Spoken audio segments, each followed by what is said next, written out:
you know, the Lizzo Bangers album I made, the first Lizzo album, she took the city bus to like a bedroom studio. She wasn't famous at the time. No, not at all. And she had like kind of shot on Twitter to be like, hey, I wish I could afford an @Lazerbeak beat. And my response was like, I don't know, can you afford like a 6-pack of Mike's Hard Raspberry Lemonade? That's how she got a hold of you, was Twitter? Yeah. I mean, this is like early on. Like, I know Twitter's a dumpster or whatever the f*** it's called. Yeah, but she was living in Minneapolis. She had moved here. You guys didn't have any mutual friends? She just like cold called you? She kind of like put it out. Yeah, she was always very big on like, you know, speaking it out into the universe. So I think she just kind of did it. And I was like, let's hang out. She had done a track with Mike McLaughlin from Doomtree on a mixtape, and I'd seen her at a couple of video shoots.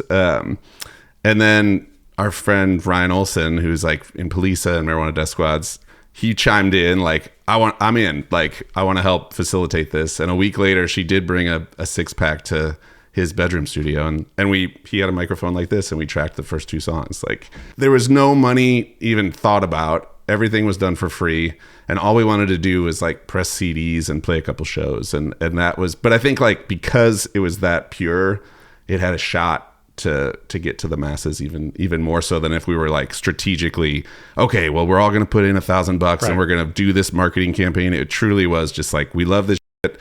It was the first time I had worked with someone that it was like brand new, because I'd been with Doomtree Crew for so long. It was like, oh my God, this is totally different. And this is someone who's really like, there's an R&B sensibility here, which I grew up on R&B. So I was like, hell yes. Like, you know, she grew up in Houston. We're talking like she saw Destiny's Child in like a Walmart parking lot or whatever.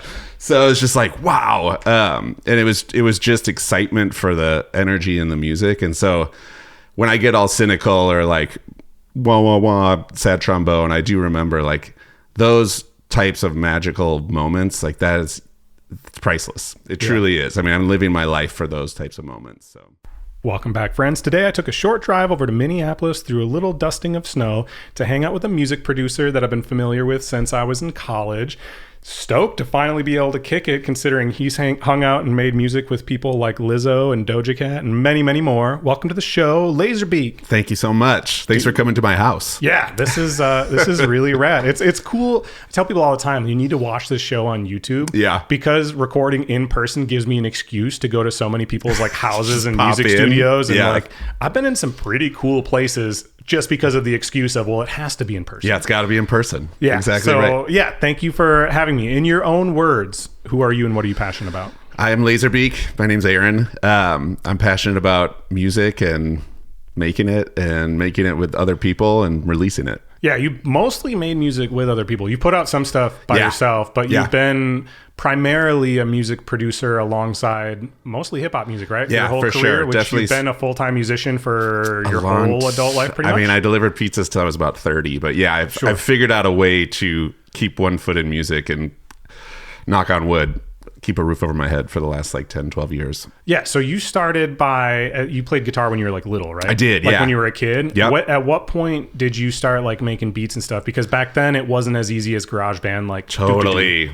Yeah. I mean, my origin story is I started playing guitar in 8th grade and started in a band right away. And then we had some success young. So we were playing in the city in junior high and high school, got signed to a New York label, toured early. Wow. Like we were touring on summer break in high school. And then I thought that was going to be like the thing. Like once we got signed to this New York label, you know, we started touring a good part of the year, and I thought that was it. I was going to be a rock star. Yeah. And, you know, like everything, it doesn't kind of go the way you plan it. And life happened, and, you know, people got married and wanted to have kids and blah, blah, blah. So that kind of took a hiatus, and that was when I was like, I'm going to fully commit to music. I'm going to figure out how to make beats. And so I was out of high school. And my entry point at that point, it was physical. You know, I needed to have a box to hit buttons on. And it was an MPC 2000 XL, which I still to this day make beats on, something like the equivalent of the MPC. Sure. And it was, but I, you know, like you said, GarageBand is pretty, you know, if you have an iPad or a phone, you can get GarageBand. Like then I think I needed like $1,200 to go to Guitar Center, and P.O.S. took me. He had already asked me to be in Doomtree before I'd ever made a beat. He was just like, we had played in rival bands in high school. He was like, you'll figure it out. You know how to make songs. So he took me and my mom to Guitar Center. My mom, God bless her, fronted me the money. Oh God. I paid it off over the summer working at the movie theater. and that was that. And then I was off to the races. So I've been making beats for like, I don't know, 22 years. So is that how Doomtree like kind of formed? I mean, I guess the story's been told before. I know a bunch of you guys were living in kind of a rundown house together. And I know that like all of you guys were in like a rap crew. It's like, oh, you have a few songs ready. You have a few songs ready. Nobody's patient enough to like finish and put together an album. Let's just like make some stuff. But were you just like making beats and then you got your 5 friends around you that rap and they're like, I'll take that one. I'll take that one. I'll take that one kind of a thing? Totally. And it took me a while. You know, I was just learning how to make beats as the crew was forming, and my shit wasn't even good enough for anyone to rap on it at that point. So I was kind of like in this kind of like process of trial by fire. And I was finding other people, like, you know, the guy in the pizza kitchen at the pizza restaurant was like, oh, my cousin over north is doing some stuff. So I'd pop in, I'd be working with people all over the city. And then eventually, you know, P.O.S. was like, all right, I want that one. And then it slowly started to go from there. So nowadays, though, because everybody kind of became solo artists and moved, and everyone's just getting older. Like, clearly you guys aren't traveling around doing the same things. Nowadays, Doomtree is just a record label, right? It's like, it's still what it always was. We're only a record label because no one would put our shit out. So we were like, I guess we'll be a record label. And so it truly is like a collective to be whatever it needs to be for the artists and friends that are there. So currently, we put out a lot of Dessa stuff. I put out solo stuff. Paper Tiger put out a new record. But yeah, we've gotten older. People have kind of slowed down. So it's a crew, but it's pretty lax. Yeah, but it is like an official business now, right? Because initially it was Doomtree was like, hey, we got these 7 people. Yeah. But now you're like the CEO of this actual company, totally. Right? And some people are doing more or less music than others. Some have become more successful on their own than others. But now it's primarily the record label that you run. Yes, correct? Correct. And I, CEO, and we have an LLC. We are a legit company. But this table that you're looking at is where me and my laptop, I mean, the label exists on this table. So it's not like, I don't want to like totally downplay it, but we can use big words. And also it's like me on Zoom calls and on the phone. Yeah, we run it kind of through this table. So who's all represented by the label now? Because it's not just the people that were in Doomtree before, right? It's 7. It's still like the core 7 members. So it's of the vocalists, it's Dessa, P.O.S, Cecil Otter, Mike McLawn, and Sims. And then me and Paper Tiger are the producers. So it's kind of our 7. And then there's certainly, we've released albums that are like side projects or things like that. So Paper Tiger has a side project called Cloquet, and P.O.S just is putting stuff out with Dwynell Roland called Relay. Sims had a thing called Air Credits. Shredders is like P.O.S and Sims and me and Paper Tiger. So it's this very kind of like Venn diagram scenario. So I got to ask this. I don't like to talk money too much, but in general, there's way less money in the music industry, especially for independent people. Yeah. But for music artists, it was like, okay, cool. We'll just tour more and then sell more of your merch and whatever. Yeah. But as the producer, you don't tour. Nope. So, I mean, but you know what I mean? Like, it's not like you can just book a bunch of shows, even though you're the one who made a big portion of what that Dessa song was. Yeah. Doesn't mean you go and perform as Dessa and sell tickets and make money in that kind of way, right? Yeah. So how do you actually make a living as a music producer in 2025? I mean, you have to get other jobs, essentially, is my answer. I've always been, so I'm like, little money, lots of places is what I've been saying for 25 years. So half the time I'm making music and producing songs, I make no money, but that cool song comes out and it keeps me at the top of people's minds. And then maybe, an ad agency is like, hey, we need some music behind this ad. And that's where I actually collect a check. I mean, that happens once every couple of years, but things like that. Or I go, now that I'm kind of like a OG in my 40s, I go speak places or I go teach at schools or things like that. And I am trying to figure out how to do the live performance thing to a point. With Doomtree, I had to figure out how to perform the beats live because I started seeing everybody else going out on tour and actually being able to pay their rent. And I was stuck in the basement. I was like, well, I didn't know how to DJ, but I was like, I can play some of these beats out live. I can stand up there and, bop around and hit pads. And that was how I was able to figure out how to get a little bit of that live money. Yeah, sure. Okay. So, but yeah, it is hard out here, man. It's hard out here. I know everybody knows that, but it's tricky. And like you said, even then when I figured out the touring thing, COVID hit, whatever, like live shows are just harder and harder to pull off and bring in an audience. And so yeah, for me, I had gone more behind the scenes music industry stuff. I was running the label. I had started managing other artists. Before COVID hit, I was really like, I was probably managing around 8 to 10 artists. I was like, I'm going to start an agency and just kind of do this. This will kind of be like my second chapter. And that's not part of Doomtree? That's like a right. separate? It was just kind of like a separate thing. I was working with a lot of different artists outside of Doomtree.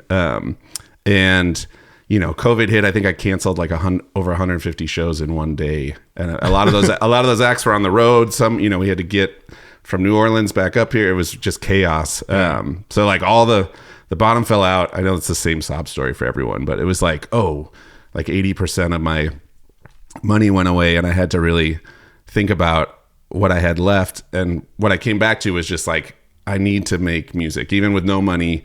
I had kind of lost a little bit of the love or the passion because I was always trying to just make a living off of it. So when all the money went away, I realized that I was still like dying to make something and create something. And that was like a nice reminder, silver lining, I guess, that like, I'm a lifer. Like, I'm going to make music, whether it makes me money or anyone is listening anymore. I kind of need to do it like I need to get on the elliptical machine or, or whatever, like go to bed before 11 PM. Like the things that kind of like keep me in a good place. Making music makes me happy, which makes me a better person to the people in my life and all that kind of stuff. So what worked after COVID then financially for it to keep going? That's a great question. I couldn't even tell you. I mean, the sync game is the big topic amongst people these days, which is like getting your music on a ad or a TV show or in a movie or those types of things. But the pot of gold for independent artists has always been moving around. We're always like trying to find the next one. Right. So when I was coming up, it was like college radio was a way to get heard in other places. And then it was, what was it? It was like, touring, independent touring. Then as festivals started to prop up, it was like, you can get a big festival offer. And then that actually pays more than touring. But all these things along the way get swallowed up. Everyone finds out about it, or the big majors find out about it. So those small independent festivals get bought up by the big promoters. And then it's just the Killers and Eminem on every festival. I love the Killers, don't get me wrong. But like, so we're moving around. So I think sync is that big pot right now.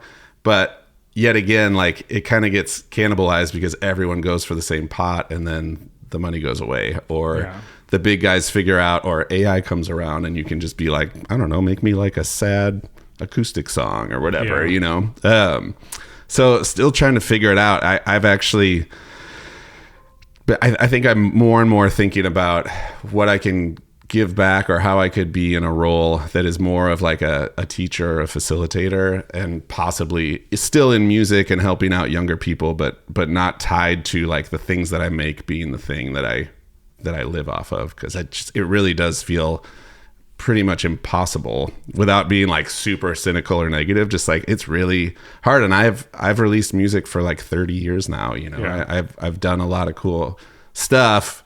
It doesn't equate to dollars at the end of the day. So what do you mean by educator? How does that work? Does like the university pay you an amount to come be like a speaker kind of a thing? Or what do you mean by that? Haven't figured it out yet. I'm trying to, at one point in COVID, I was trying to figure out if there was a way to do kind of a management system that isn't looped into like a percentage of what that artist makes, or how could I tag in and help a young artist for 1 month to just like set them up for success instead of being, I get 15% of all your money and we're like married now forever. Yeah, sure. So I've been playing around with that idea of like, I mean, I guess ultimately that becomes like consultancy, but that's such a boring word. But like, ways that we could monetize something, but it can be at a level that even a broke artist could potentially consider. And then it would take less of my time, but I could, kind of each one teach one scenario. Yeah. I have never done like a full on, I'm a professor type thing. I don't think that's, I don't know. I would have to like really wrap my head around that. Yeah. Because I really enjoy talking to people. I enjoy learning specifically about them and what they need help with. And I love being able to, if I can, assist in that. So, yeah. But I mean, it's hard, right? Because everyone's like, well, this is your passion, so you should just do this for free. Yeah, totally. Right? And then you have a lot of artists that are like, I'd love to work with you, but they don't have a budget, which is fair. A lot of times they don't because they haven't established or whatever. Totally. But at the same time, it's like, well, as much as when I was younger, this is all I wanted to do. I got children. Yeah. And Yeah. I would like to have a house. At some point, I need to invest in some kind of retirement or something. Yeah. You got to have something. That's the thing. And in my 40s and 3 kids and, divorced now and renting a house that costs $2,600 a month, like that's just a reality. And that's crazy. That's really hard to pull together off of a passion, for anything. So especially when we don't have, usually in the arts, like a really like set number or like, oh, your time is worth X amount per hour or anything like that. There's too many variables, right? Because it depends on the project. Totally. Sometimes like people are always saying, well, we'll pay you an exposure. Which it has to be like a lot of exposure. You know what I mean? But still, there are various levels, right? Like there's some people that like, I've never paid for an interview, but I probably would for a certain person. If Timothy Chalamet was like... Right, exactly. Versus like there's other people that like, I just wouldn't unless you paid me a lot of money. And I'm sure it's the same way working with music artists where you're like, there's different levels. Like how do you decide where to put it? You know what I mean? And honestly, as someone who's worked mostly with people that I'm either friends with or that I link up with, there isn't a lot of money exchanged in the beginning. It's a lot of just like, hey, let's make some cool shit. Like even the Lizzo Bangers album I made, the first Lizzo album, she took the city bus to like a bedroom studio. She wasn't famous at the time. No, not at all. And she had like kind of shot her shot on Twitter to be like, hey, I wish I could afford an Lazerbeak beat. And my response was like, I don't know. Can you afford like a 6-pack of Mike's Hard Raspberry Lemonade? That's how she got a hold of you, was Twitter? Yeah. I mean, this is like early on. Like I know Twitter's a dumpster or whatever the fuck it's called. Yeah, but she was living in Minneapolis. She had moved here. You guys didn't have any mutual friends? She just like cold called you? She kind of like put it out. Yeah, she was always very big on like, speaking it out into the universe. So I think she just kind of did it. And I was like, let's hang out. She had done a track with Mike McLaughlin from Doomtree on a mixtape. And I'd seen her at a couple of video shoots. And then our friend Ryan Olson, who's like in Polisa and Marijuana Death Squads, he chimed in like, I'm in. Like, I want to help facilitate this. And a week later, she did bring a 6-pack to his bedroom studio, and he had a microphone like this, and we tracked the first 2 songs. Like, there was no money even thought about. Everything was done for free, and all we wanted to do was like press CDs and play a couple shows, and that was. But I think like because it was that pure, it had a shot to get to the masses even more so than if we were like strategically, okay, well, we're all going to put in $1,000 and we're going to do this marketing campaign. It truly was just like, we love this shit. It was the first time I had worked with someone that it was like brand new, because I'd been with Doomtree Crew for so long. It was like, oh my God, this is totally different. And this is someone who's really like, there's an R&B sensibility here, which I grew up on R&B. So I was like, hell yes. Like, she grew up in Houston. We're talking like she saw Destiny's Child in like a Walmart parking lot or whatever. So it was just like, wow. And it was just excitement for the energy in the music. And so when I get all cynical or like, wah, wah, wah, sad trombone, I do remember like those types of magical moments. Like that is priceless. It truly is. I mean, I'm living my life for those types of moments. So yeah. How's it feel for somebody to be like brand new where they're looking up to you like, oh my God, the legendary Lazerbeak, and then she becomes an international superstar and you're like, I wish she would text me back. So I mean, it's amazing. It's always weird if anyone, it's rare that anyone's like this legend god Lazerbeak, but it does feel good. It feels good to be appreciated, like the same way that when you hit me up, you're like, I've been listening to your stuff for a while. Like that feels good, because I think as musicians, we forget about the impact we have on people, and we're always comparing ourselves, especially with Instagram and all that. It's like, well, this guy just landed this thing, or this album seems like it's popping, and so we get in our own heads about how we're failures, or we're not doing as much, or we're not as popular, and we forget that like the little things of just a human being like, hey, I really like your stuff. And there's a lot of them, dude. Like, I had never messaged you before, but I've been listening to your stuff since I was like 18. I'm 34. Awesome. But I love 16 years, I've been like, Lazerbeak's so sick. But I never said anything to you. And then even like my coffee sponsor, Tim Frederick, when I told him, I was like, yeah, I'm going to go over to Lazerbeak's and interview him. He was like, Doomtree? Oh my God, Lazerbeak's so sick. It's like, dude, there's a lot of people like that. I love that. And that's a good reminder because it's easy to get in your head in any profession, I'm sure, for all people. And so those little things really do mean a lot. And I've always been more behind the scenes. So like if I get recognized out and about and someone actually comes up and says something to me, I'm super stoked because I'm like, sick, somebody knows me. I know for like the people front and center that can get old, but the way I've lived my life, I get it every so often. It feels really good. So like those little things help remind you, especially as we talk about places like Instagram or algorithms where it's like, I don't know, I'm sending this stuff out into the ether. I don't even know if anyone has heard this. It's so helpful for a real human being to just let you know that they appreciate it. So I always tell artists or, when I'm teaching at a school, I'm like, just send someone a DM or comment on their thing and just let them know. If you like something, let them know you like it. Even with no ulterior motive, it goes a long ways. And it can also, not on a slimy way, but like just in a way of networking, it can also lead to a response that then can be like a natural progression of more of a relationship or a friendship instead of just like, listen to my song. You know what I mean? Yeah, absolutely. But I think that goes along. Like people say, like, if you haven't put money in my pocket, you didn't help. It's like, well, that's not necessarily true, right? No. Because one of the biggest things with any creative or entrepreneurs of any kind is just figuring out how to still enjoy what you're doing. Yes. Because when you make your passion into your career, it like is all consuming. And you're like, how do I still enjoy what I'm doing? Yeah. And that's difficult. And if you a lot of times you feel like you're on your own little island, yes, and you're not hearing anything from anybody, and you're like, was this a mistake? Like, am I a joke? Totally. You're like, there's a lot of self-doubt. So a little message like that,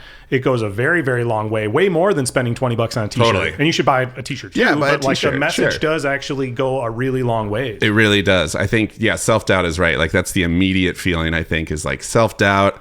No one cares. No one's listening. Especially as someone who's now kind of on, outwardly at least, a bit of a decline from like the highest high I've been on. Like clearly I'm in my 40s and I'm a rap producer, and Doomtree was like popping for a while, and we're not popping right now, and it's all good, but it is like especially easier in this back half to be like, literally I've lost everything, like no one's listening. So yeah, all those things really help break you out of your that cage that you construct in your own mind. And so, yeah, I really do think and I've always been this way when I would go see bands when I was in junior high and I was trying to network and figure out if we could open up for a band, even locally. I would always just make a point to like go up to someone after their show and say, good job. And that was it. And if it led to a conversation, awesome. But like, because I knew how much that meant to me when someone said good job after a show. And that's all it takes, like 2 words. Nice work, Well, because so many people don't speak up. Yeah. Because everyone has this weird, like, oh, I can't talk to them. Oh, it's awkward. Or I shouldn't say anything to them. Yeah, it's vulnerable. Or, I'm not trying to be riding the butt. Like, it's just, totally. But really, like, giving a compliment is so easy. And honestly, I say that, like, this is off topic, but even just to your friends, I don't understand the whole, like, we just talk to each other. Yeah. Like, I mean, sure, but like, why can't you just compliment your friends? Totally. Like, all these people, like, it would go so far for me if one of my close friends texted me and said, hey, I watched this episode. That was dope. Great job. I didn't realize how far along you came. I'd go, that was really meaningful. Thanks, man. Thank you. Yeah. But people don't do that. I think it's vulnerability is still kind of looked at as more of a weakness than it is a strength. And I really think it's one of the strongest things that we have is to be vulnerable. But you can be confidently vulnerable, like you can be honest and open and telling your people that you appreciate them, just specific little things like, hey man, like that one beat or that one thing that you did. It doesn't have to be like, I love your whole and it doesn't have to equate to music either, but compliment your friends, compliment your family. Like it goes around, and it truly is like the easiest thing to do, and it usually comes back to you. So I'm all about it. Like, dude, I feel like it always comes back to you because people make things with people that they like. Right. Because there's just the talent pool is oversaturated. So it's not just about being talented. You have to be both. Yeah. But it's who am I going to enjoy making this thing with? Yeah. That I also think is capable. So 600 songs. That's like a song a week for 15 years. That is awesome when you put it that way. Dude, how did you find time to do that? Was there a point in your life where you were putting out a song every week, it felt like? It didn't ever feel that way, but I mean, I was definitely making stuff constantly. I remember, especially when I was first starting to make beats, there would be times where I'd do 10 beats a week, you know? And I have a huge vault of stuff that hasn't come out. But yeah, I've always been kind of just like a workhorse. And I treat making music kind of like I would a 9-to-5, even when I had a 9-to-5. I think you have to be successful in anything creative. Totally. Man. Like you have to set boundaries for yourself of like how much you can work, but also how much you have to work. Yes. Right? Because there's way too many people that are like, well, if I'm just good at it, it'll work. It's like that is absolutely not how it works, because there's so many people that are good at everything. You have to be really good at it, and then you also have to be the hardest worker at it. Gotta be committed. And for me, I'm someone who needs structure and routine, and so if I don't have that, it's really easy to let it just fall by the wayside. So yeah, I remember when I finally quit my job, took the leap of faith. I was delivering pizzas and managing takeout at the Green Mill, RIP, on Hennepin and 26th, for like almost 10 years. And I took the leap of faith, and I made 5 beats a week, Monday through Friday. I made a beat for an entire year, and those beats led to some of the songs on No Kings and Sim's album and P.O.S. albums, and also it gave me the time to make my own solo album.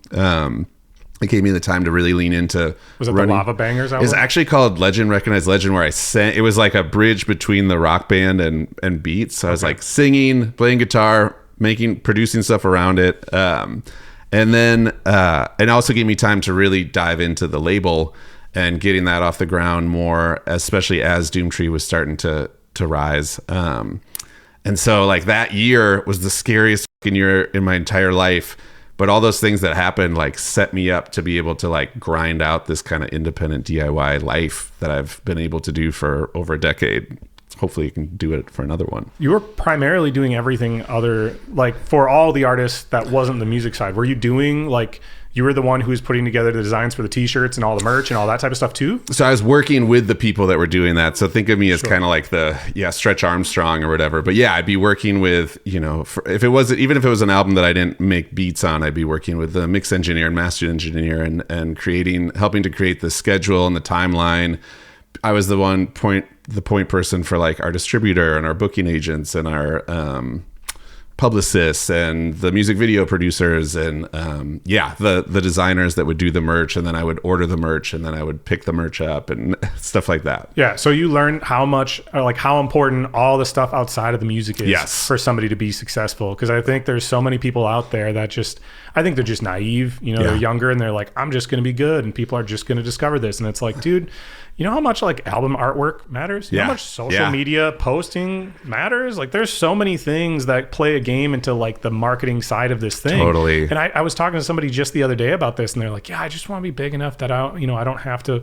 I was like, dude, the largest artists in the world still advertise their stuff. Oh, totally. The biggest artists ever still advertise. If you think that people are just going to discover your things and it's all just going to work, your merch is just going to sell on its own. Like, it's just not how it works. And keep in mind, I've got some years on you, and I come from a time of being a musician before the internet. So like when I was in a band in junior high and high school, the only marketing we had was to just get in front of people and hit them directly in their face. And maybe like a zine regionally would write about our demo tape or whatever. We could consign our demo tape in record stores, and then we could play it in front of people. And so we didn't ever even make a music video. I think we just had MySpace had just come out, and then like with Doomtree, we were young and hungry, and Twitter comes out, and all of a sudden we were able to figure out how to use that to our advantage and be funny and be ourselves and pull the curtain back. But also there was 7 of us, so you have 7 accounts plus a Doomtree account, and anytime something happens, everyone's retweeting it and blah blah blah. Like we were able to really step in at the beginning and learn about social media and how to be a person to other people publicly.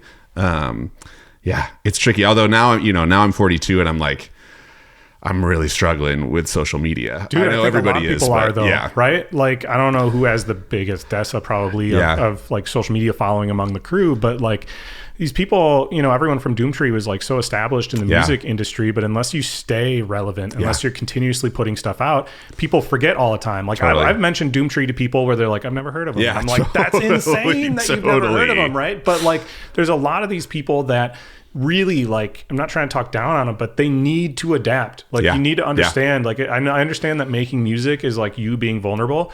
You posting and being online is a different type of vulnerability that a lot of music artists aren't comfortable doing. But if you don't do it in today's world and moving forward, you are going to become irrelevant unless you are something ridiculous special. Totally. Or you have a huge team or backing or money or somebody else doing it for you. I mean, it's like, it sucks. And I work with a lot of artists where I have to kind of help them find their natural voice with social media. And sometimes I always want to make sure, I always tell people, it's like, if you're really uncomfortable, it's not going to look good anyways. So like, let's find your comfort level. For some people, that's like when I was managing Polisa, Channy was like, I really don't want to put a bunch of myself out there. I'd rather let the music speak for itself. And we were able to figure out how to make it a little bit more mysterious that way. Like, we can still post, but you don't have to come from this super personal place or do some selfie stuff. And then for other artists that are super engaged and enjoy that process, I mean, I think Dessa is really, really good at it, at showing some of her life, promoting her stuff. She kind of touches all the angles of it. And then you can lean in when someone is like fully ready to play ball in that way. So I just think the listener has different expectations than they used to. Man. Yeah. Like, you know, back in the day, I assumed that my favorite music artists were untouchable. I'd never be able to have any communication with them. I would never know anything about them as a person. Yeah. And that's not the expectation younger people have anymore. Now, if you want them to actually buy your merch, if you want them to actually go to your show, you kind of have to like be available to them. Yeah. That's just part of where things are moving. And I was talking to Nerdy about this, if you know him, he's in Minneapolis. And he was saying the same thing of like, you know, years ago, people had like a barrier between them and their audience. Like, they could be the cool guy. And you can't do that anymore because younger people don't like that. It turns people away. They're going to support somebody else that they feel more connected to than you, if that's the attitude that you're going to have. And talking about, like you said, you know, you don't want people to feel uncomfortable like being on social media. But people are uncomfortable the first time they go on stage too. Yeah, totally. Right? Yeah, for and like sure. that is part of the career. Leap of faith, for sure. It's not necessarily that you have to put out everything about your personal life. I just got in a fight with who. You don't have to do that, but that is part of the career now. And if you're not ready to do that, or you're not willing to do that, you're going to be left behind 99% of the time. There's other ways. Yeah, if you don't want to do that, there are other ways, but they're harder, and you're probably going to have a smaller audience, right? You just have to have a way to engage. Yeah, like, I do. You don't have to post pictures or videos of you talking verbally to them, but you still have to engage with the people. Yeah, I think so too. And the only thing I push back on is just like how much we make ourselves available to everybody. Because I do like, you know, to an extent, but also I don't think anyone is owed anything. And a lot of times, you know, the word entitlement gets thrown around with people that we just expect that if we send a note to our favorite artist, they're going to respond back to us and be our friend. And like, there shouldn't be any expectations because that's just another person and you don't know them like that. So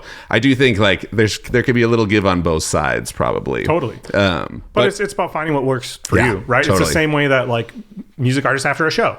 Right? Yeah. Some people are like, I'm not taking pictures and I'm not talking to people. Other people are like, I'm going to give 30 minutes. This is how much time that I have and this is how much I'm willing to set aside. This is my boundary. Like, you can set boundaries and you can still engage. It's about figuring out what works for you personally. Some people do a great job storytelling their life. And the reason people are like identify with them and they love them so much and they support them so much is because they feel a connection without even really having to have individual conversations all the time. It's just they feel a connection to this person because they're building this whole story. You know, before you would listen to an album start to finish and you would feel the story. Totally. But it's changing. It's not like quite like that. Yeah, totally. And God bless the album format. It's everything that I ever want. When someone can make a classic album front to back, it's the greatest feeling in the world as a listener. But also, we don't have the attention spans for that. And I am finally, the old man in me is finally starting to accept and also appreciate the like single culture or small EP culture where it's like I'm doing this right now with a new solo project. You can make 4 songs feel like a journey. You can make 15 minutes feel like an album. You can still be really thoughtful and intentional in the sequencing and the way that the songs flow together. And it doesn't have to be 15 songs long, you know? So just like, and I try to tell, especially independent artists, like, use that to your advantage. You don't have to save up $3,000 now to go record an album. You can just make 1 song in your bedroom and release it 2 weeks later and get probably the same amount of posts out of that song as you would maybe a whole album that you spent 2 years of your life on that gets buried under Spotify in a month. I think there's a lot of ways to be strategic about it. Look at like how Prof is crushing on social media by just having the drop down mic things. Yeah. Like how many posts are from the same 10 songs? Totally. And it just like goes and goes and goes. So it's just about like having some kind of strategy. But I talked to this rapper. I don't know if you're familiar with Kari, Khary. No. You need to see Kari. Yeah. He came to Minneapolis not long ago for the first time. Him and Abi the Nomad just put a new album together. They're going to Europe here soon to like tour that. But I was talking to him about it, and he was saying how like with albums you told a story, but now through social media you use all these little micro moments that build up to tell a story. And so you could almost argue the other side of it and saying, well, so yeah, the album was like, okay, I have this much time. I have my 30 minutes, I have my 60 minutes, however long your album was to tell this story. Now you have kind of unlimited amount of time to tell a story because you can be posting every single day showcasing something, right? Like you don't have to post a full music video anymore. You could throughout the course of a week be like using content from a music video to kind of tell a whole story arc. Like the opportunities are there. I interviewed this dude, Andrew Cannon, a really long time ago. One of my favorite episodes ever. This was like the 12th interview I did or something. Awesome. He's the brand manager for Santa Cruz. So I flew out there and did that. He also does the announcing on a lot of Street League stuff and whatever. But I talked to him about like branding with social media, like how it's challenging or whatever. And he flipped my mind on it. He's like, everyone is always like complaining about it, but instead of looking at like, well, what are all these challenges? Just look at what the opportunities are. He's like, if everything was the way that it already was before, the people who came before you would be the masters of it and you would never be the one. But with all these things changing constantly, if you just like adapt to them and say, cool, this is a new opportunity, not just a challenge, you can be the one who's the forefront and the expert. You can build yourself that way. It's all about the way that you look at it. Yeah, for sure. And I do love that through social media, you can tell a story about even one single. You could I'm always talking about like, how do we stretch a campaign? Because I've been there where I've spent 2 or 3 years, blood, sweat, and tears on an album. And you promote it leading up to it, and then it comes out and you post the artwork and you're like, this is my album. It means everything to me. And you get like 3 comments or whatever. And then the next week you post about how like, this truly happened to me. I announced my debut album, and I was like, I've been working on this. This is like the last, all 30 years of my life has culminated in this moment. And I got a couple like, cool, dude. And then the next week I was like, I really hate mayonnaise. I know that's like a divisive thing, but I fucking hate mayonnaise. And I did. I think Burger King had forgotten, or they had put mayonnaise on the burger that I had said no mayonnaise on. And I just tweeted like some, mayonnaise. I hate mayonnaise. And then it was just like 200 comments. Well, I love mayonnaise, or you know what I mean? Like I was like, oh my God, this just engaged people, 300 times more than me spending 3 years. So blah, blah, blah. All to say like, yeah, don't sink so much time and effort into something that already has a short life expectancy. Instead, you can tell a long story through small clips. I mean, you do it with your podcast, right? Like even if you just have one song out, you could have 18 different posts. One could be like, here's the guitar I used to write the song. Here's a picture of the notebook where I wrote the lyrics, or here's what I was inspired by, or blah, blah, blah. Like you can do all that and you don't have to spend money on making a music video. And it really is infinite. Now, the only problem is that everyone's doing that. So it's just so much that it's hard to sift through. But you just have to do it better. Yeah, right. Like ultimately, and that's always how it's been. Yeah. Right? Like you could say that about at any period of time. Totally. Like, well, there's so many people doing this. It's like, yeah, well, there's benefits, you know what I mean? Totally. And like Sunreal's a really good excuse, or a really good example of that. His latest album, All Things Aside, which I'm talking about because I interviewed him not long ago and he's my favorite artist. I asked him about it and I'm like, you have music videos, like lyric music videos that came out for this whole album. Did you record them in the same day? Because like they're all black and white. You're wearing the same outfit. He's like, yeah. He's like, me and my friend, we were just like, you know what? Let's do this. And it was like, wow, this is just kind of vibing. This is cool. Yeah. Just do it. Yeah. Like, and then you could cut that up. Now you have all these 8 songs or however many you did music videos for. You could then make short form, vertical format content from all of that. Totally. I just think like nowadays in any kind of creative endeavor, like you can't just be an artist. You really have to be able to wear all the hats to do everything yourself to a certain degree. Yeah. Obviously, like to grow, you need to partner with other people, but you still need to understand the base level of how to do kind of anything. Yeah. And making excuses and saying, well, I didn't have a budget for this, or I couldn't do this, or I don't have the time to put energy into this. Dude, nobody has the time or energy or the resources.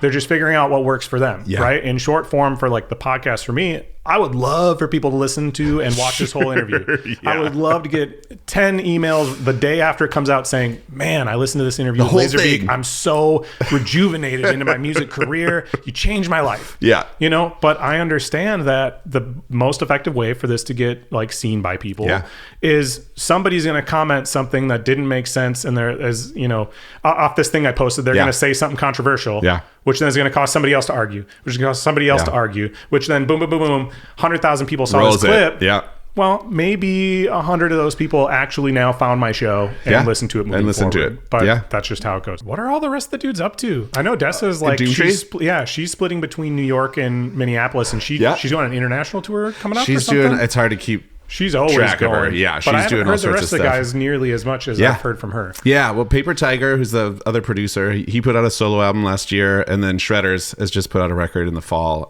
So that's got Sims and P.O.S. on it. So that's how many of us? 5 of us. Cecil is always working on music. It rarely gets released, so I don't hold my breath, but he's always in the studio.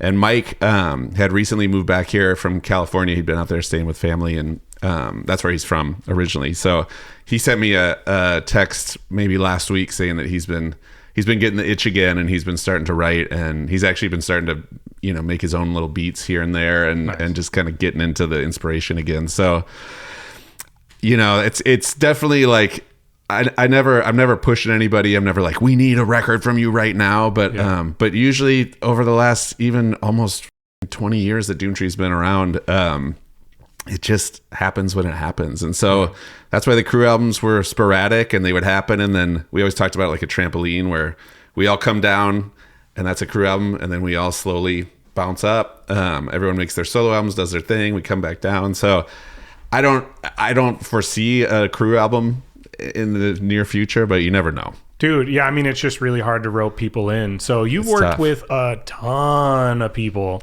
over the years. They said like 600 songs or something. When you go to your Spotify, the number one stream song is a song you did with Doja Cat. Yeah. Right? Yeah. Tell me the story behind how that happened. It's an official remix for a song called Streets that was on a record or two ago. And I got hit up by her manager, and he was just like, yo, you ready to drop everything and get me a remix to the song in the next 24 hours? Or I think it was 12 hours. It was literally like, so this song Streets, they were done promoting the singles for the album. She was on to the next one. And then Streets blew up on TikTok as like, there was like a Streets dance or like a weird challenge. Yeah. And so all of a sudden that song blew up, and the label was like, we got to do something. So they were like, we're going to do a remix EP. And so I got hit up there. It wasn't like you're guaranteed a remix, but it was like, make me something, send it to me by midnight. Like, did they hit up a bunch of music producers? Yeah. I think they hit up a decent amount. And the EP is like five remixes from different people. And I did know at the time, they're like, we already locked Disclosure for like the main remix. So I knew that he was like, there's going to be some clubbier, more like house music remixes for this track. And so I knew that. And granted, this is like, it was a Monday, I think. I had my kids, and I was like, I don't have any time to do this.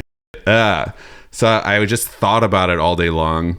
They sent me the stems, which is like the vocals broken out. And I just thought about it. And so in my mind, I'm like, all right, everyone else they're going to make this song that's kind of slow and at halftime kind of trappy slow. They're going to make it double time and make it into more of like a techno club thing. It's like, how could I do something different? And I ended up flipping it into like a 90s R&B type beat. And so that was my angle. I knew that I was going to try to do that. And at like 9 o'clock, I got the kids down. I spent 3 hours and I just went in hammer mode. And I did. I turned it in at midnight. I didn't even know if it was good.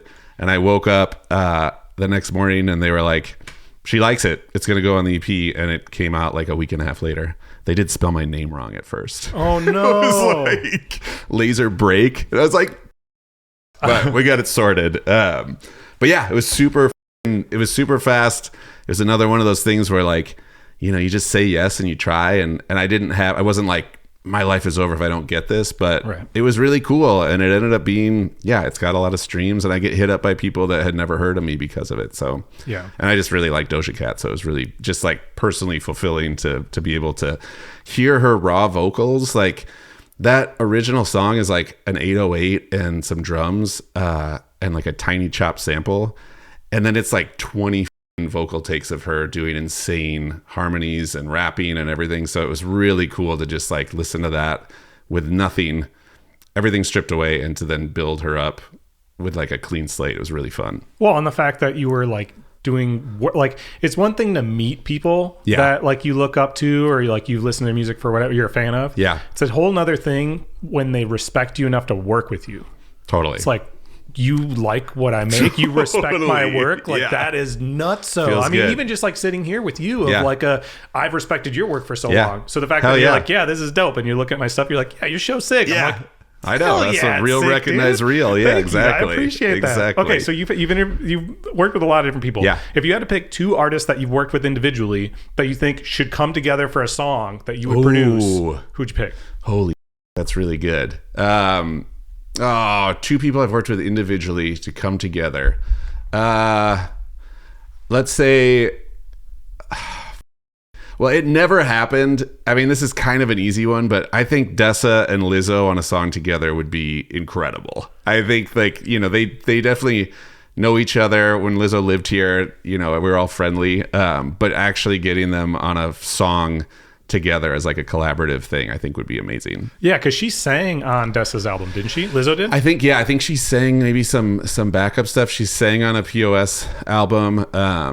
And yeah, I mean, and certainly we've played shows together in the early days. Like when I look back at videos and stuff, it's like Lizzo's wearing a No Kings sweatshirt in some of her like promo videos and stuff. So there's definitely, it's been a long time now, but that to me would be awesome. So let me ask you this. Back when you start, right, you have these dreams of like, maybe I'll work with a superstar like Lizzo. Maybe I'll work with, so your goals are different because you think you're going to have this one thing, it's going to take off and I don't know, you're going to live in a mansion or whatever. How have your goals changed with music as that shifted? After you've had those types of experiences, you're still choosing to live here. You're like, man, I've worked with superstars and I'm still renting a house. How have your goals with music kind of shifted? Yeah, I think my perspective has changed and my expectations have shifted. Like I did spend that year I talked about where I made a beat every day for a year. I was submitting those to an A&R at Interscope Records who was interested in trying to get me on major label albums, which was like a dream of mine. Like I want to make the current hot rap albums. I want to have beats on there. We get placements. And the closest I got was I landed a Gucci Mane Wale remix that got shelved. And then I got this close to getting on like a 50 Cent album. Not Get Rich or Die Trying, but like a record 2 or 3 after that. And I was like, in the moment, I was like, this is it. I'm going to get my 50 Cent placement. I'm going to start working with all the Universal artists and blah, blah, blah. And then it just never happened. I sent in beats, it just like didn't click. And that was when I realized like, I can't control that, but what I can control is making music with my friends and wearing all the hats and booking the tours on our own and getting in front of people. And so that's what kind of shifted me back into more of a DIY, do it on your own mindset. And so nowadays that's kind of where I'm at. Like I want to make music I believe in, that I'm proud of. And I don't have the expectation at 42 that I'm going to be like crushing it as like the hottest new producer internationally. But I have built up a repertoire. Like it does make me feel really good when I go on Spotify and add in the new album I've been working on and it's over 600 songs in my complete playlist. Like that just is like a reminder to me, like I said, with self-doubt, like, oh no, man, like you do this, like you have spent a lifetime. And so I want to do that. I want to work with people I like. I want to make music that I'm passionate about, that I believe in. And then the thing, again, I can't control is how it gets out to the masses and if people like it or like it enough to share it or things like that. But at this point, I want to be able to keep a roof over my kid's head, and anything after that is like, okay, take what comes. Yeah. But I mean, there's a lot of differences between being that hot new producer that's out in California, LA, whatever, versus being in the Midwest. Yeah. One being, even though this isn't a big house, you'd have to make a lot of money to have this house if you lived out there. Totally. And your children wouldn't be able to be in nearly as safe of a neighborhood. Like it's just a totally different thing. What are the biggest advantages to being a full-time musician in the Midwest? I mean, in Minneapolis, still the cost of living, you can pull this off, especially, if you don't have 3 kids, you can still in this city, you get a couple DJ nights or you play a show or 2. You can, and if you're going back to the whole, like I live in a house with like 6 roommates, like you can pull that off and you don't even need to have a job. You know what I mean? Yeah. So like, people that I've known who've lived in LA, like Paper Tiger from Doomtree has lived in LA he's lived in New York for like, I don't know, 15 years. Yeah. He's always had a job and he's made music on the side and he's gotten money from music, but he's always had a day job in New York because there's no way. And so here I have been able to really hunker down and get, you know, I can spend, as long as I just cover my rent, I don't have that many more expenses. You know what I mean? And so I do think there's a huge advantage, especially now with like Zooms. I mean, I have a lot of remote sessions with artists that are in LA, and we'll talk on a Zoom. We'll talk about what we want to make. I'll send some tracks over. They'll send me some stems over. We'll mix it, you know, we'll put it together. I work with a co-writer named Brian Casey, who goes by Professor C here in town. And we do a ton of stuff like that with artists all over the country. You don't have to necessarily be in the hotbed unless you have a ton of money, then you could do it. Sure. Yeah. But again, I guess it depends on what you want to achieve out of it, right? Yeah. I feel like we put a lot of pressure on ourselves when we're younger to be famous, to be like the best at this, that, or whatever, when like, it's not really what you need. Like I interviewed Ian Allison a long time ago. Yeah. Ian's a sweetheart, nice dude, Love him. And a genius. He's so cool. And he said that like he was going through some marriage issues, and him and his wife were going to a marriage counselor. And the counselor asked him, well, so what do you want out of life? Like, what do you want out of your career? And he said, well, I want to be able to make a living playing the bass. And he said the therapist was like, well, okay, so what you didn't say was that you wanted to travel playing it. What you didn't say was that you wanted to be famous for music. You didn't say you wanted to reach this, that, or whatever. You just want to play the bass. Yeah. And then he's like, oh, right. Yeah. Now he teaches bass lessons, does session work, does all these different things so that way he can be home. Yep. And it's like once you realize that your goals in life they're supposed to change. Yeah. They don't have to be this thing that you set out to do at the beginning. It's like, wow, there's a lot of avenues to reach this level of success. I was going out to LA a lot to do these interviews for a while, and it was like, I want to be the biggest podcaster in the world, you know, whatever. Yeah. And then I realized it's not that I don't want to be successful, but I don't really want to be out there. A lot of people were asking me, are you going to move to LA? I was like, well, for one, I have kids, so no. Yeah, but that's my answer too. You know, I don't really want to. Yeah. And I was talking to my partner about this the other day. It's like, we don't have a major interviewing personality in the Midwest, like at all. In Illinois, Wisconsin, Iowa, Minnesota, like Michigan, there's nobody. Why don't I try to be that? Yeah. Like I can try to be that. And like that works for me. I don't have to be the biggest name ever. If I'm making a living, it's sustainable, and I'm doing something that I really enjoy, that's enough for me now. Yep. I feel like my ego has calmed down enough where I'm like, I don't have to prove as much to everybody in the world, you know? Totally. How has your music, as you've gotten older, things mature and things change? And I know, especially at the beginning, it was like, your music was aggressive. Yeah. You know, very, very aggressive, which is made sense, especially for live music with Doomtree, because everyone's like screaming on the mic when they're going. Yeah. But you have a new project coming out, and even some of the other projects you've put out by yourself, much more mellow. So how has your music kind of matured, and what's the new thing that's coming? Yeah. I mean, it's been awesome. Yeah. Lava bangers was like the term that I always used for my beats, because I wanted to just make like hit you over the head. You know, that like face you make when you hear a song, when you just scrunch your face up and just bang your head. Which you can still listen to Lava Bangers on Spotify. I did on the drive here. Yes. And I'll always make stuff like that, but I've always been like, I'm very curious, not just about music, but I have a very curious mind. And so I do kind of get bored if I'm doing the same thing for a while. And so I don't know, maybe 6-7 years ago, I had kind of hit a rock bottom with mental health stuff like anxiety and stress. And I didn't really understand what was happening, but I was really kind of going through it. And I finally sat down, talked to a doctor, got on some anti-anxiety medication, started meditating, started to like do this kind of mindfulness thing for the first time in my life. And I was getting a lot of clarity. I was feeling calmer, and I was trying to figure out a way of making music that would kind of like showcase that calmness in my life. And that's what led me to be like, well, what's the opposite of a lava banger? I've never tried that. Let me see if I can do that. And so I have been kind of over the last 7 years, always on the side, exploring this kind of more long form, instrumental, vibey world. It's not ambient in the sense that it's just like a drone for 20 minutes. It's still musical, but it's just chill, and everything has space. And I made this kid trilogy, which is 3 albums, one for each of my kids. And that was kind of the start of me exploring that. And now what I did for the entire 2024 was make this new project, and it's like an hour and a half worth of music. Oh, whoa. And it's like those Kid albums, but on steroids, or I guess the opposite of steroids, like on downers. And it's chill. Like some of these songs are like 10, 11 minutes long. I know that's not going to be great for Instagram clips, but it really is is meant to be an offering, I guess. Like this is, everything's hard.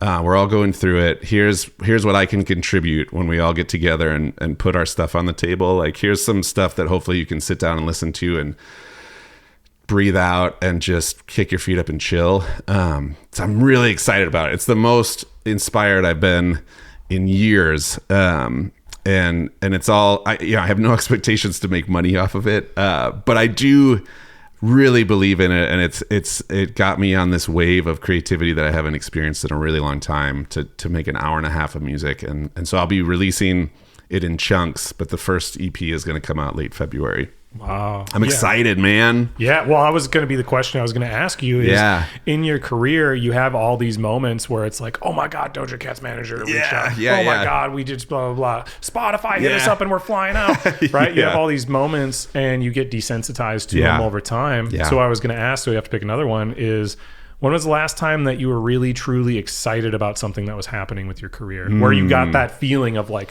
whoa. Yeah. Wow. Great question. I mean, can I say what I just talked about? No, you gotta pick another one. I got to pick another one. Yeah.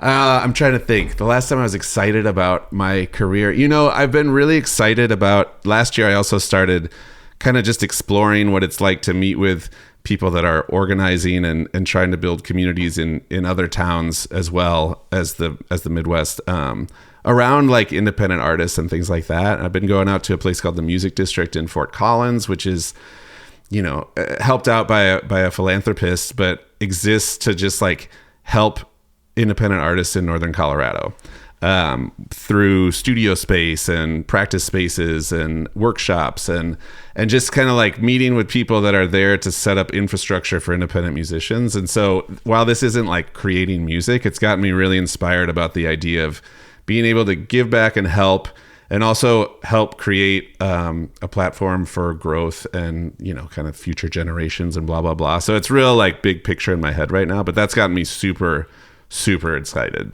Who, when you were growing up, a lot of people now that are coming up in the music industry, especially in Minnesota, they all know Doomtree, right? Like they're like an Atmosphere. Like those are the two names that float around that everyone was inspired by. Yeah. I'm a little bit younger than you. Who were the people that were kind of cultivating the scene before you guys? Me? Yeah. I mean, so I came up in indie rock before hip hop. And so there were all sorts of, we've always had a really rich history here, but I was looking at a lot of bands like Lifter Puller and Dillinger 4, a lot of indie rock and punk rock bands. And certainly the first Atmosphere album, as an indie rock guy, I was like, oh my God, this is rap music, but it's different. They're touring like the indie rock bands are, which hip hop artists weren't really doing as much at that point. Like they're getting in a van and playing basements, the same way that I am.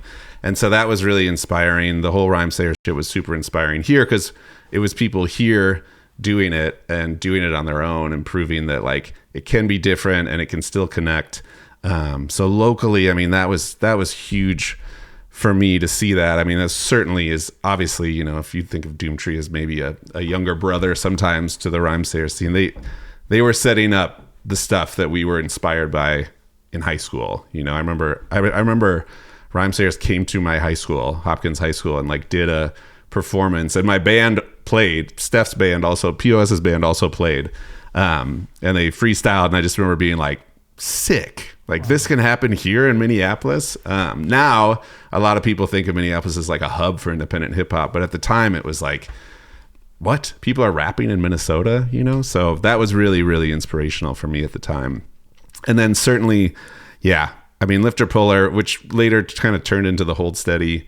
There were a lot of bands at that era that looked out for me specifically and like would get coffee with me even though I was in 10th grade and would kind of give me game or tell me where to go record, things like that just like was just such a natural kind of like pulled me up and got me to the place that I'm at. And so I'm trying to do the same thing. I've always tried to keep an open door with like the Doomtree office to artists. If they have questions or they want to just bend my ear for a half hour, to just be a resource for people, because it is tough in these smaller markets. There isn't an infrastructure. There's not an industry, and we got to just learn from each other for the most part. I think that's a big part of it, is learning from each other. Yeah. Because the times evolve so fast, a lot of these younger artists are crushing it on things like social media in different ways that the older generation, who is already established, could actually learn a lot from them as well. If you could pick 3 artists that you're going to lift up right now from the Minnesota scene that we can shout out, who are 3 of your favorite music artists in Minnesota? Oh, sure. 3 of my favorite artists that aren't already like on everyone's radar. Yeah, totally. I love Janelle Rowland. Granted, I'm biased. I made a record with him last year, but he is a rapper from here, and I just think he's the best. We worked on a song for the Minnesota Timberwolves. I'm really, really excited about him. I really think what Maker and Eris are doing, which is Sophia Eris, who is Lizzo's DJ and has been in Girl Party and all these groups. She works with this producer named Maker, and they're doing this kind of like new grimy sounding, but very inspired by like 90s hip hop, party rap, and just like grimy gully. Maker and Eris. I really like this band Keep for Cheap, who is kind of more, I don't even know. It's not necessarily country, but it's got like this kind of indie twang to it, and they're doing awesome. So those would be 3 that come to mind off the top of my head for sure. Yeah, but there's like unlimited. Oh my God, and you've worked with people outside of hip hop, like Trampled by Turtles and stuff too, right? Yeah, so, totally. And they're Duluth, right? They're Duluth, but they're a Minnesota group, so there's a lot of them. Okay, well, I don't want to take all of your time. Yeah, totally. I do have one question I ask on every episode, so I want to ask you, please. And if you need time to think about it, you can. When you do things that you're passionate about for a living, you get to have really unique experiences. Again, like working with Lizzo when she's just holding a mic in your friend's apartment, right? Yeah. And those experiences are what make all of the hard work worth it. It's what makes it worth it where you don't have a 401k and you're like, I hope I don't slip on the ice and then get sued. But you know, it's like, these are the reasons that make all of it worth it. Can you share a story of an experience like that for you? Where passion and stuff like that makes it all worth it? Yeah. Yes. I think that, making 3 solo albums for each one of my kids and naming each album after them, and intentionally going into the making of the music with their like personalities and kind of essence in mind, was such a incredible gift to like really think on my kids and this like, the most important thing in my life, and then turn that into music that then I can hand to them. Granted, at the time they were young enough, they're like, whatever, Dad, this sucks. Like I want to listen to Kids Bop or whatever. But now that they're a little bit older, they are like, oh, I have an album named after me. And not on just some like cool dad points, but just such a full circle moment that I could do the thing that I've always loved and wanted to do. And then kids, came after that. And then I could tie them all together and have this kind of like trilogy of like, I don't know, like an ode to each of my kids. It was really, really meaningful. And granted, probably 1,000 people total have heard these records, but it just like, I did it for me and my kids. I'm so proud of how it turned out, and it will always be there. It's awesome. Yeah. Well, and it's just an excuse sometimes to do it, right? Like there's been interviews that I've done where I'm like, I don't know that this one's going to perform crazy well, that it's going to reach that many people, but I want to do this interview so badly. And this is an excuse to do that. You know what I mean? I mean, it's a balance, right? Sometimes you do one for you. And in that case, that's kind of what I'm doing right now with this solo work that's coming out. It's like, this one's for me. And this is like kind of the year of Lazerbeak in my head. Like I'm just gonna I'm gonna chase the thing that's calling to me, and even if it's weird and not super gonna hit all the numbers. It's not a Dua Lipa album, but it's like what I'm interested in, and I'm gonna focus on that because it brings me joy. Yeah, well, and sometimes just making different things, like you said, help with the creative flow. Totally. And maybe somebody else is gonna hear something and go, oh, I kind of want a different vibe for something. Let's hit up Lazerbeak. You never know like where things are gonna morph to. Let me give you a gift before we head out of here, which is the coffee that's in front of you that my buddy dropped off outside your house. I was wondering if you were gonna notice that and be like, whoa, somebody just left something outside my house. This is weird. Well, yeah, I heard something outside, and you were like, "Oh, there's a package for me out here." Minimum wage Tim. Minimum wage Tim's. Oh, I'm stoked to try it. So the coffee's available all over the place in the Twin Cities area, and outside of that. But cool. That bag, those beans are from Rwanda. Sick. So hopefully you enjoy that. I love it. Let's give a shout out. What are the names? Like, where can people find? Obviously on Spotify. What are the names of those albums that you were just talking about with your kids? So that way people can find them. Also, where can people find the 600 song playlist on Spotify? Because I tried to like kind of look and I didn't find it right away. Yeah, totally. So Lazerbeak, if you look for Lazerbeak Complete on Spotify, or you just go to my profile, I think I've got it under there. And then so you can see I try to do it as like, you know, the newest thing first all the way down to the bottom. How many hours is 600 it's songs? Way too many hours. You don't have to go that deep into it, but it makes me, if nothing else, it makes me feel good about myself to have that there. And then I'm on Instagram at Lazerbeak, Lazerbeak, and that's kind of where I'm at right now. I'm just on Instagram. Is it hard living in the shadow of the Transformer Lazerbeak? You know, it is hard. I'm really fortunate that I spelled my name with a hip hop Z because Lazerbeak, the Transformer, is with an S. And I truly didn't even know. I didn't make the connection at first until rappers started to be like, yo, I f with Transformers too. And I was like, wait, what? And then I went back. I'm sure it was in my subconscious, but I was like, oh. But yeah, even through all the reboots, I have not gotten a cease and desist from Michael Bay or anything yet. So maybe that's I'm not big enough, but it's it comes up a lot. It's because you're in the background. Where did you? You've probably said it before, but I didn't hear it on other interviews. Yeah. So where did the name Lazerbeak come from? It was truly like it was a last second decision because it was the first time I was going to have my producer credit on it. It was like some rappers in North Minneapolis who were just putting out a mixtape, and they were like, this is kind of pre Doomtree. They're like, yo, we're going to like print this thing up tomorrow. We need to credit you. And I hadn't thought about what my name would be yet. And granted, this is like 2001 where you couldn't just be like Jack Harlow or whatever. Yeah, you couldn't just have your name. Yeah. So me and a friend, I remember, had some beers and we started throwing words together and we thought that one was funny. And that's what I sent him. And here we are like 25 years later. But I did get Beak out of it. I always wanted a nickname. I always tried to plant seeds for nicknames. Like I tried to get my friends to call me Shark when I was in high school. It did not work. So sick. But I ended up with Beak, and now even like my folks call me Beak. So that's a bonus, I guess. Do you ever laugh at yourself, like your younger self? Because you look at like hip hop and a lot of it is kind of egotistical and like, like such a front, you know, and then you get older and you're like, I'm not that bad.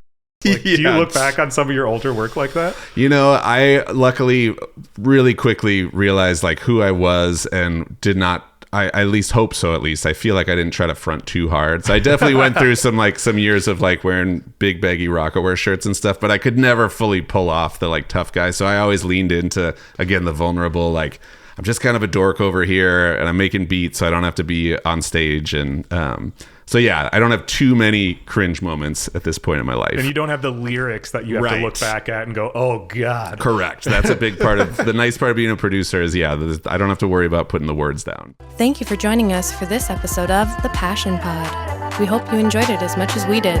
We'll see you soon.